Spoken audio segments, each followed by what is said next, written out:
A very good morning to all my dear students.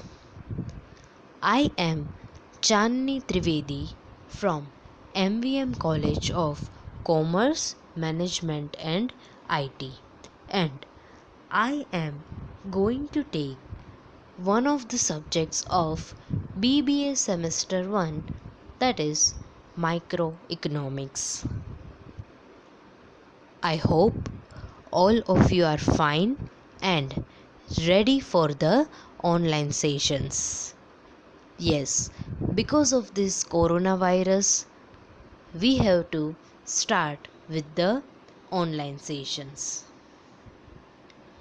So, today I am going to tell you, or I am going to discuss our syllabus, that how many chapters are there, which are there, right?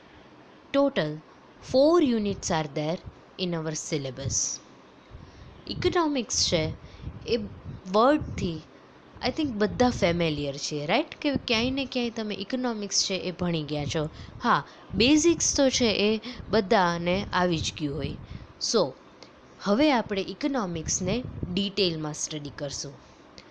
Hour subject is micro economics. Economics may be micro or macro. So, I will tell you what is microeconomics and then what is macroeconomics. So, total 4 units are there. First unit is definition of economics. Under first unit, we are going to discuss various topics like meaning and history of definitions. Economics છે એનો meaning શું છે, history શું છે, definitions છે એ there are various definitions of economics like classical definition, neoclassical definition and scarcity oriented definition. Yes, ઇકોનોમિક્સની definition છે ને આ વેરિયસ પોઈન્ટ્સને કન્સિડર કરી અને વેરિયસ ઇકોનોમિસ્ટે આપી છે. તો ક્લાસિકલ ડેફિનેશન છે, ન્યો ક્લાસિકલ ડેફિનેશન છે અને સ્કેરસિટી ઓરિએન્ટેડ, એટલે આપણે સ્કેરસિટીને તમે અછત કહી શકો તો એના રિલેટેડ સ્કેરસિટી ઓરિએન્ટેડ ડેફિનેશન છે. Then we will understand the nature and scope of economics. તો ઇકોનોમિક્સનો નેચર શું છે? ઇકોનોમિક્સ સાયન્સ છે, it is an art or it is a social science? તો આવા બધા પોઈન્ટ્સથી ઇકોનોમિક્સનો નેચર શું છે? પોઝિટિવ સાયન્સ છે, નોર્મેટિવ સાયન્સ છે? So we will understand the nature of the economics. Then scope of economics. ઇકોનોમિક્સનો સ્કોપ શું છે? તો in consumption, production, in exchange, in distribution, in public finance. So all these are the scope of economics. Then concept of economic activities and non-economic activities are there in the first unit. Means economic activities શું છે અને non-economic activities શું છે. Economic activities includes all those activities which are done with the purpose of earning income. એવી બધી જ activities કે જે કંઈક ઇન્કમ અર્ન કરવાના, ઇન્કમ રિસીવ કરવાના પર્પઝથી મીન્સ હેતુથી થતી હોય એવી બધી એક્ટિવિટીઝને ઇકોનોમિક એક્ટિવિટીઝ કહેવાય. કે તમે કોઈ પણ કામ કરો છો તો એની પાછળ તમારે જો કંઈક અર્ન કરવું હોય, કંઈક ઇન્કમ જોતી હોય તો એ બધી એક્ટિવિટીઝને ઇકોનોમિક એક્ટિવિટીઝ કહેવાય. બટ હા, બધી એક્ટિવિટીઝ એવી ન હોય કે જે આપણે ઇન્કમ અર્ન કરવાના પર્પઝથી કરતા હોય. There are certain activities which are not done with the purpose of earning income. Means એવી ઘણી બધી એક્ટિવિટીઝ હોય છે, એવું ઘણી બધું વર્ક હોય છે કે જે આપણે ઇન્કમ અર્ન કરવાના પર્પઝથી નથી કરતા, but we do out of love and affection. આપણે આપણા ફેમિલી મેમ્બર માટે ઘણા બધા કામ કરીએ છીએ, તો એની બદલામાં આપણે એની પાસેથી કંઈ ચાર્જ નથી કરતા, રાઈટ? કોઈ ઇન્કમ કે કંઈ અર્ન નથી કરતા, પણ આપણે શું કામ કરીએ છીએ? Because we are a family. So out of love and affection sometimes we do some activities for the purpose of charity, donation. ઘણીવાર તમે કોઈ એવી સંસ્થા હોય કે જેમાં તમારે ડોનેશન આપવું હોય, તો એવા પર્પઝથી કરતા હોય તો એને ઇકોનોમિક એક્ટિવિટી ન કહેવાય, એને નોન ઇકોનોમિક એક્ટિવિટી કહેવાય. So will discuss about all this in the unit 1 in detail. So it was all about the first unit. Now second unit is the utility analysis. Utility analysis છે એમાં meaning of total utility and marginal utility is there. Then various laws are there. Yes, economics છે ને એટલે laws તો હોય જ. આ બધા જ laws છે ને એ ઘણા બધા assumptions ઉપર ડિપેન્ડ કરતા હોય. So for this law, first of all we will understand certain assumptions and then we will understand the law. Laws like law of diminishing marginal utility, law of equimarginal utility is there. તો આ લો છે એને આપણે ડિટેલમાં discuss કરશું in second unit of the utility analysis. Third unit is theories of demand and supply. Yes, all of you are familiar with the demand and supply, right? આ word તો આપણે કેટલી વાર યુઝ કરીએ છીએ કે આ વસ્તુની ડિમાન્ડ ઇન્ક્રીઝ થઈ ગઈ છે, કે આની ડિમાન્ડ ડિક્રીઝ થઈ ગઈ છે, આ વસ્તુની સપ્લાય છે એ ઇન્ક્રીઝ થાય છે માર્કેટમાં, કે આની સપ્લાય છે જ નહીં. પણ આ ડિમાન્ડ અને સપ્લાય છે શું? What do you mean by demand? When can you say that there is a demand for the particular product in the market? So we will understand the meaning of demand and supply. Then meaning of demand, demand schedule is there and demand curve is there. Yes, demand curve છે એ કેવો છે? upward sloping છે, downward sloping છે. Then determinants of the demand means એવા કયા factors છે, determining factors છે કે જે કોઈ પણ વસ્તુની ડિમાન્ડને નક્કી કરે છે. યસ, માર્કેટમાં કોઈ પણ વસ્તુની ડિમાન્ડ છે એ ઇન્ક્રીઝ થતી હોય કે ડિક્રીઝ થતી હોય તો એની પાછળ ઘણા બધા ફેક્ટર્સ છે એ રિસ્પોન્સિબલ હોય.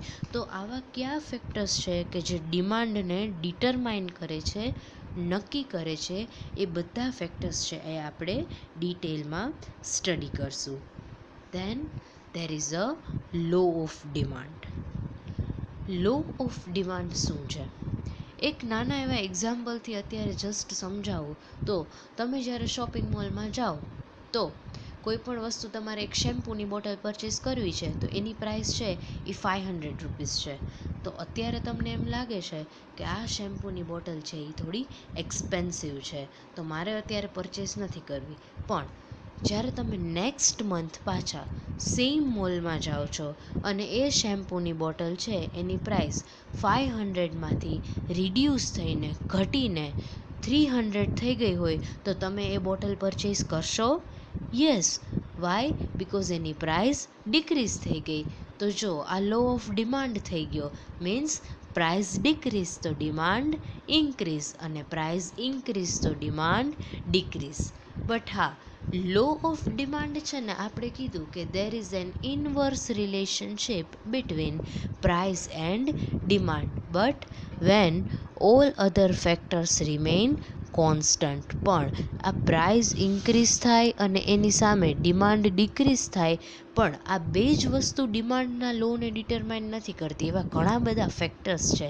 એટલે જ્યારે આપણે પ્રાઇસને કન્સિડર કરીએ છીએ ત્યારે આ બધા ફેક્ટર્સ છે એ કોન્સ્ટન્ટ રહેશે. એ આપણે હજી ડિટેલમાં સ્ટડી કરશું. So it was about the law of demand. Then there is a exceptions to the law of demand. Then meaning of supply શું છે? આપણે કહીએ છીએ ને કે માર્કેટમાં અત્યારે આ વસ્તુની સપ્લાય જ નથી, આ વસ્તુ બનતી જ નથી. તો આ બધી સપ્લાયનો મિનિંગ સ્ટડી કરશું. દેન ફેક્ટર્સ ડિટરમાઇનિંગ ધ સપ્લાયસ. હવે એવા કયા ફેક્ટર્સ છે કે જે સપ્લાયને ડિટરમાઇન કરે છે? આપણે કીધું ને કે એવા બધા ફેક્ટર્સ હોય છે કે જે ડિમાન્ડને ડિટરમાઇન કરે છે. તો એવા પણ ફેક્ટર્સ હોય કે જે કોઈ પણ વસ્તુની સપ્લાયને ડિટરમાઇન કરે છે. Then there is also a law of supply. જેવી રીતે લો ઓફ ડિમાન્ડ છે, same way there is a law of supply. Law of supply means it says that there is a direct relationship between price and supply, which means price increases, supply also increases, and price decreases, supply decreases. એટલે price increase થશે તો supply પણ increase થશે, અને price decrease થશે તો supply પણ decrease થશે. એટલે આ બધું કેવી રીતે વર્ક કરે છે ને એ બધું જ હું તમને એક્ઝામ્પલ્સ થ્રુ સમજાવીશ. આપણી ડેઇલી લાઈફમાં ઇકોનોમિક્સ છે ને એ તમે તમારી ડેઇલી લાઈફમાં આ બધા લો છે ને એને ક્યાંક ને ક્યાંક સમજો પણ છો અને ઇમ્પ્લિમેન્ટ પણ કરો છો. But the difference is that કે તમને હજી ખબર જ નથી કે તમે ક્યારે ક્યારે આ લો ઓફ ડિમાન્ડ છે એને ઇમ્પ્લિમેન્ટ કરો છો, લો ઓફ સપ્લાય છે એને સમજો છો. એ તમારી લાઈફને અફેક્ટ પણ કરે છે પણ તમને ખ્યાલ જ નથી હોતો. તો આવા બધા બેઝિક એક્ઝામ્પલ્સ થ્રુ આપણે ઇકોનોમિક્સના ડિફરન્ટ લો છે એને સમજવાની ટ્રાય કરશું. So it will be easy for you. એટલે તમને ઇઝીલી આ બધા લોઝ છે એ સમજાઈ જાય. ફોર્થ યુનિટ છે એ માર્કેટ સ્ટ્રક્ચર છે. માર્કેટ વર્ડ છે ને એ આપણે આપણી ડેઇલી લાઈફમાં યુઝ કરતા હોય છીએ, રાઈટ? કે હું માર્કેટ જાઉં છું, માર્કેટમાંથી આ વસ્તુ પરચેસ કરવા જાઉં છું. પણ આ માર્કેટ છે શું? What do you mean by market? That we will going to understand in this chapter. So there is a meaning of the market, in the market structure, then classification of the market. તો આ market છે એનું classification કેવી રીતે થાય છે? then meaning and features of different competition. હવે માર્કેટમાં તમે જ્યારે પણ શોપિંગ કરવા જાઓ તો તમે એક વસ્તુ માર્ક કરી હશે કે તમે જે વસ્તુ પરચેસ કરવા જાઓ છો એ વસ્તુ ઘણા બધા સેલર્સ હોય છે માર્કેટમાં સેલ કરવાવાળા. પણ હા, ઘણી વસ્તુ એવી હોય છે કે માર્કેટમાં બહુ ઓછા સેલર હોય કે કાં એક જ સેલર હોય. તો આના બેઝડ ઉપર છે ને માર્કેટમાં કોમ્પિટિશન ડિસાઇડ થાય કે કેટલું કોમ્પિટિશન છે, કઈ ટાઈપનું કોમ્પિટિશન છે.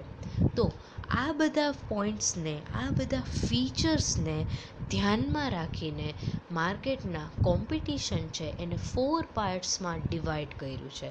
તો first competition is the perfect competition, second is the monopoly, third is the oligopoly, and fourth is the monopolistic competition. Now, if we talk about the perfect competition, perfect competition no meaning એવો થાય છે કે when there are large number of buyers and sellers in the market, at that time we can say that there is a perfect competition in the market. Means જ્યારે ઘણા બધા buyers હોય એટલે ખરીદનારા અને ઘણા બધા સેલર્સ હોય એટલે વેચનાર. જ્યારે ખૂબ બધા બાયર્સ એન્ડ સેલર્સ હોય માર્કેટમાં, at that time there is a perfect competition in the market, and at that time products are identical or homogeneous. means એક સરખી પ્રોડક્ટ હોય. પરફેક્ટ કોમ્પિટિશન હોય ને ત્યારે બધી પ્રોડક્ટ્સ છે ને એ સિમિલર હોય. Next competition is the monopoly. Monopoly means when there is only one seller in the market, right, કે એક જ સેલર છે, એક જ વેચનાર વ્યક્તિ છે અને સામે ઘણા બધા બાયર્સ છે, large number of buyers are there in the market, at that time we can say that there is a monopoly in the market. કોઈ પર્ટિક્યુલર પર્સનની મોનોપોલી છે કે કોઈ કંપનીની, કે એક જ સેલર છે એટલે કસ્ટમર પાસે છે ને મોનોપોલીમાં કોઈ ઓપ્શન જ નથી હોતો. And under the monopoly the firm is the price maker, but under the perfect competition the firm is the price taker, which means perfect competition માં માર્કેટમાં જે પણ પ્રાઇસ ચાલતી હોય ને પ્રોડક્ટની એ પ્રાઇસ એક્સેપ્ટ કરવી જ પડે સેલરે.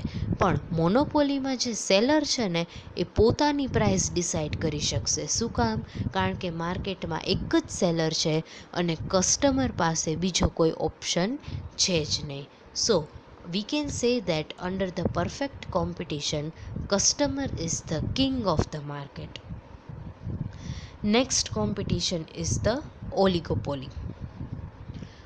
ઓલિગોપોલી છે ને એને આપણે એવું કહી શકીએ કે when there are few sellers and few buyers in the market, એટલે બહુ ઓછા સેલર્સ છે અને ઓછા બાયર્સ છે, તો ત્યારે આપણે માર્કેટમાં ઓલિગોપોલી છે એવું કહી શકીએ છીએ.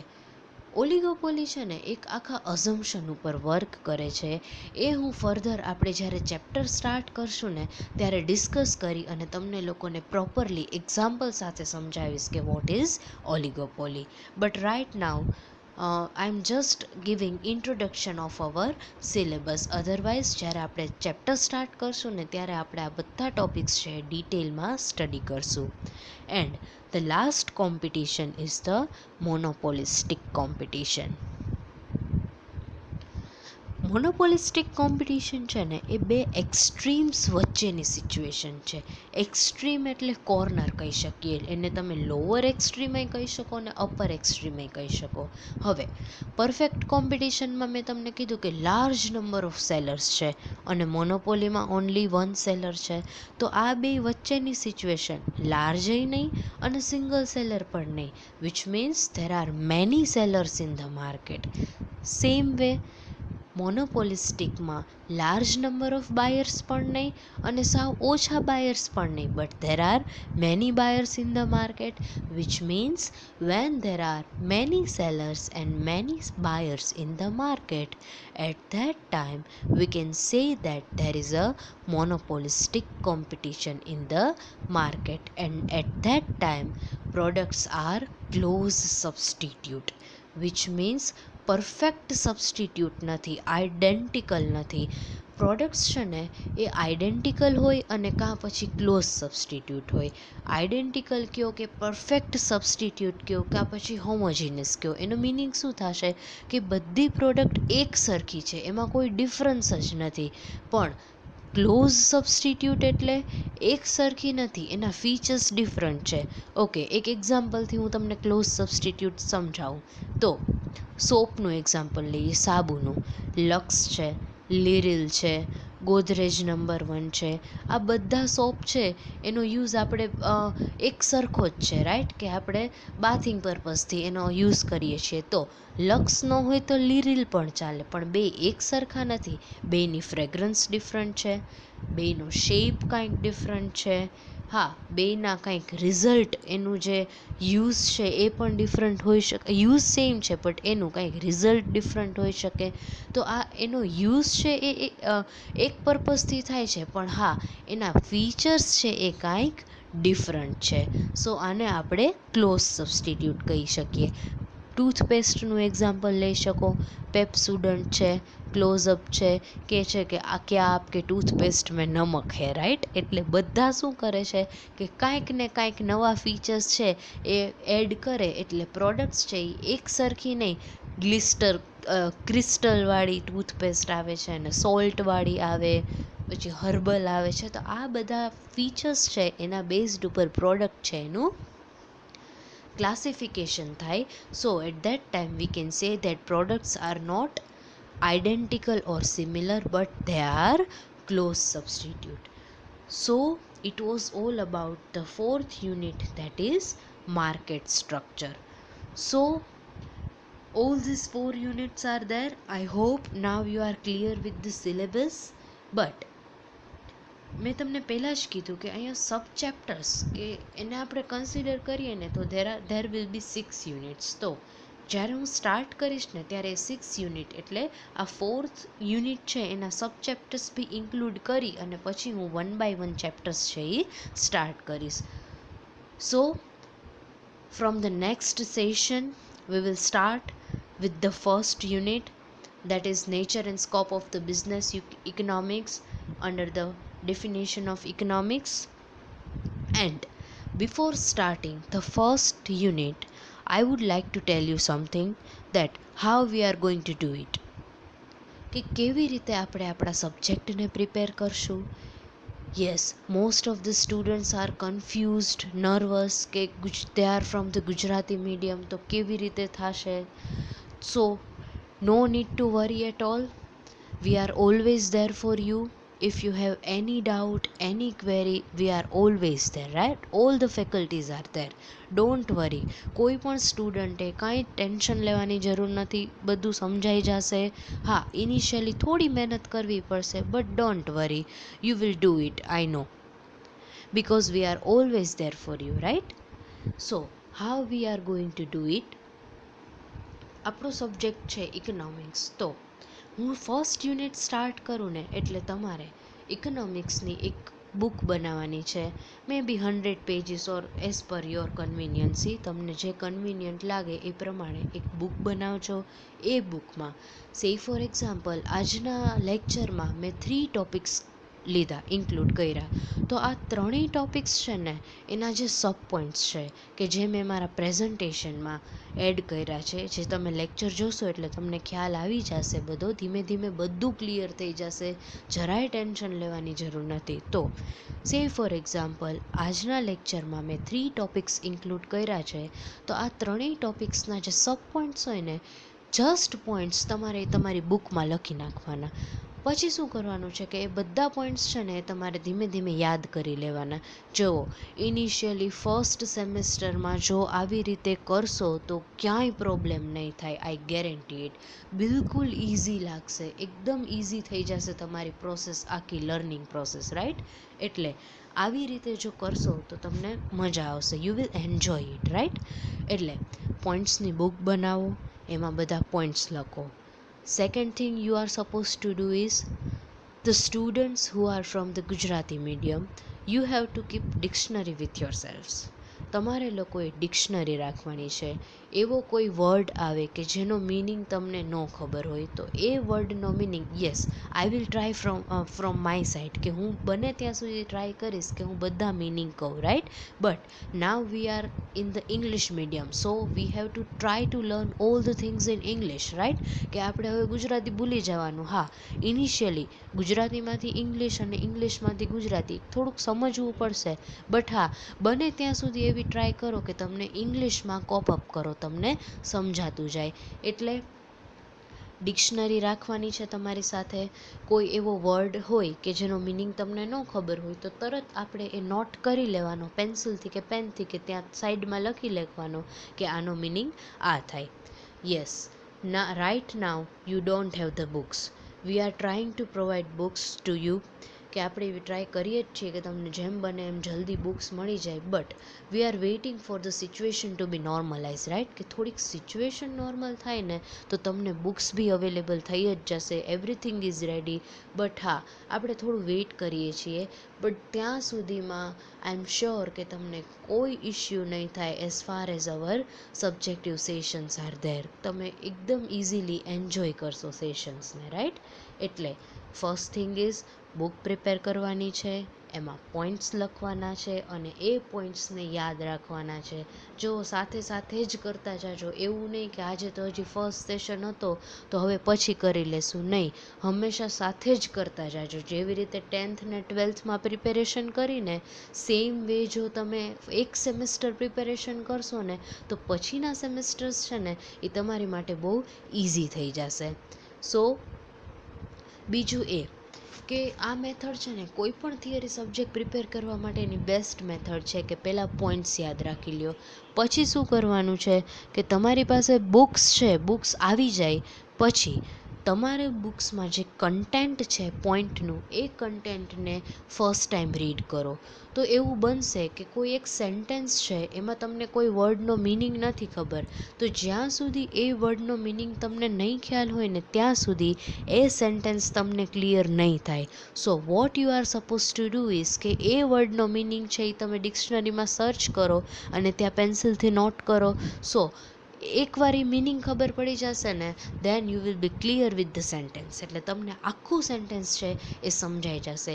પહેલી વાર બહુ ઓછું સમજાશે, બીજી વાર રીડ કરશો ને એટલે થોડું થોડું ક્લિયર થઈ જશે, and third time I am sure you will be clear with the whole content.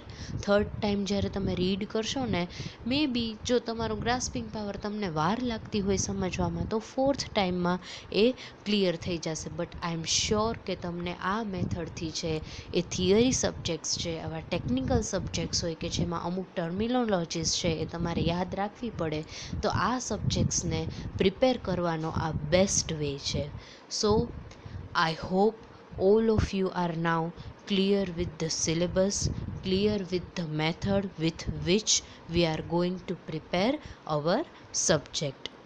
So from the next session I am going to start the first unit. Thank you very much. Have a great day.